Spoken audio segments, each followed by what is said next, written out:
Kattappana rural cooperative സൊസൈറ്റിയെ Congress ദയനീയ അവസ്ഥയിലേക്ക് തള്ളിവിടുകയും പിന്നീട് സിപിഎം ഒരു ദുരന്തവുമാക്കി മാറ്റിയെന്ന് ന്യൂനപക്ഷ മോർച്ച ദേശീയ ഉപാധ്യക്ഷൻ നോബിൾ മാത്യു.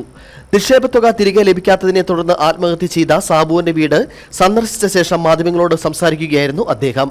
വിഷയത്തിൽ പോലീസ് കുറ്റകരമായ അനാസ്ഥ തുടരുന്നു. കേസ് ക്രൈംബ്രാഞ്ച് അന്വേഷിക്കണമെന്നും അദ്ദേഹം ആവശ്യപ്പെട്ടു. ഇതൊരു ക്രൈംബ്രാഞ്ചിനെ ഏർപ്പെടുത്തി അന്വേഷിക്കാനുള്ള സാഹചര്യം ഉണ്ടാവണം. അത് ചെയ്തില്ലെങ്കിൽ ഞങ്ങൾ കോടതിയെ സമീപിക്കും.